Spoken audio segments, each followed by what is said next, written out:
Bismillahirrahmanirrahim. Assalamualaikum warahmatullahi wabarakatuh. Perkenalkan, saya Hadza Sabitul Azmi dengan NIM 2023 071 0003. Di sini saya ingin mempresentasikan tugas dari mata kuliah Ushul Fiqih dengan dosen pengampu Bapak Fahmi Irfanuddin, LC MSI. Perkenalkan, saya Pandia Mardika Abimanyu dengan nomor induk mahasiswa 2023 071 0064 dari kelompok 1 Usul Fikih kelas B. Pengertian hukum syara.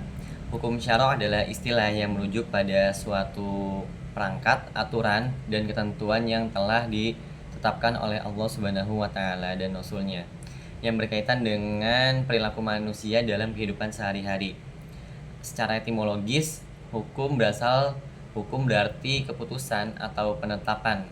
Sedangkan syara berasal dari bahasa Arab yang artinya syariat yang mengacu pada ketentuan ilahi. Dengan demikian, hukum syara mencakup semua perintah, larangan, dan pilihan yang diatur dalam Al-Qur'an oleh Allah Subhanahu wa taala. Di sini hukum ini bertujuan untuk mengatur kehidupan umat Islam agar sesuai dengan nilai-nilai agama Islam yang ditetapkan oleh Allah Subhanahu wa taala. Di sisi lain, ada as-sunnah yang berfungsi sebagai pelengkap dan penjelas bagi sebagian kalangan untuk bisa lebih memahami lebih lanjut. Hukum syara terbagi menjadi dua. Yang pertama ada hukum taklifi dan yang kedua ada hukum wad'i. Hukum taklifi adalah hukum yang mencakup tuntutan atau perintah yang harus dan wajib dilaksanakan oleh mukallaf.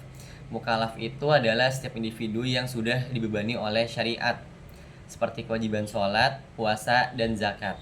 Ada beberapa ketentuan yang sudah menjadi bagian dari mukallaf, seperti halnya seorang laki-laki yang sudah mubalik dan berakal.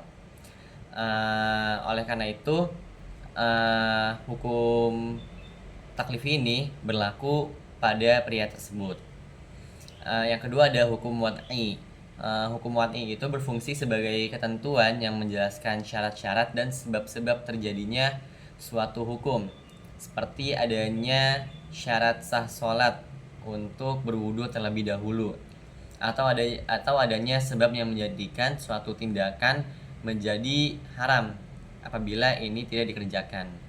Pembagian ini penting untuk memahami bagaimana hukum syara diterapkan dalam berbagai situasi kehidupan sehari-hari. Dalam praktiknya, hukum syara tidak hanya mengatur aspek ibadah, tetapi juga mencakup muamalah atau interaksi sosial dan akhlak. Ini berarti bahwa hukum syara mengatur hubungan antar individu dengan individu lain serta lingkungan sekitarnya. Dengan demikian, pemahaman tentang hukum syara sangat penting bagi setiap muslim yang menjalani hidup yang sesuai dengan ajaran Islam dan memperoleh kebahagiaan dunia dan akhirat. Hukum syara berfungsi sebagai pedoman hidup bagi umat Islam yang berperilaku baik, menjaga keadilan, serta menciptakan masyarakat yang harmonis dan sejahtera. Al-Quran sebagai sumber dalil dan hukum syara. Al-Quran merupakan kitab suci yang diturunkan oleh Allah Subhanahu wa taala melalui malaikat Jibril kepada Nabi Muhammad SAW.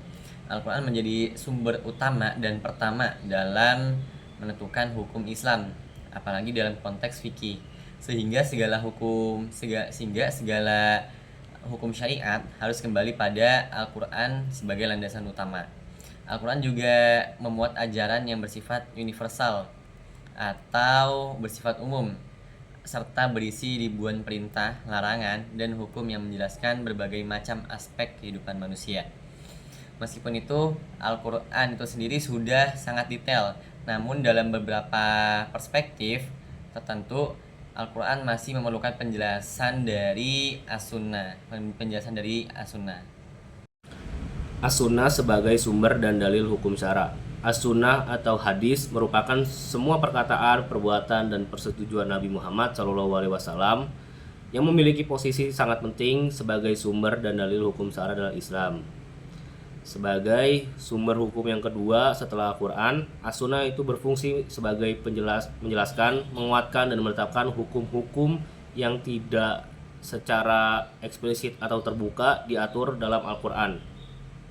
Dalam konteks ini, as-sunnah atau hadis berperan sebagai al-bayan atau penjelas bagi Al-Quran untuk membantu umat Islam memahami dan mengimplementasikan ajaran-ajaran agama dengan lebih baik. As-sunnah memiliki beberapa fungsi utama dalam konteks hukum syara. Yang pertama, as-sunnah sebagai penjelas terhadap ayat-ayat Al-Quran yang bersifat umum, universal, atau global. Yang kedua, as-sunnah itu berfungsi sebagai penguat dari hukum-hukum yang terdapat Al-Quran dan diperkuat oleh hadis Nabi Muhammad SAW, maka hukum tersebut menjadi jelas dan kuat. Yang ketiga, ada as-sunnah sebagai sumber hukum independen untuk menetapkan hukum yang baru dan tidak terdapat dalam Al-Quran selama memenuhi kriteria keabsahan yang ditetapkan oleh para ulama. Oleh karena itu, hubungan Al-Quran dan As-Sunnah itu saling melengkapi dalam menetapkan hukum syariat. Al-Quran memberikan pedoman dalam kehidupan sehari-hari, sementara As-Sunnah memberikan contoh rincian dalam penerapannya.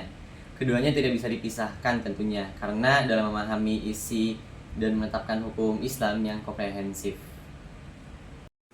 Kedudukan Al-Quran lebih tinggi dari As-Sunnah, namun keduanya wajib digunakan pada saat yang bersamaan dalam penetapan hukum. Sebagai contoh, sholat. Dalam Al-Quran memerintahkan untuk mendirikan sholat. Sementara itu, As-Sunnah menjelaskan bagaimana tata cara pelaksanaannya seperti wudhu, bersuci, dan yang lainnya.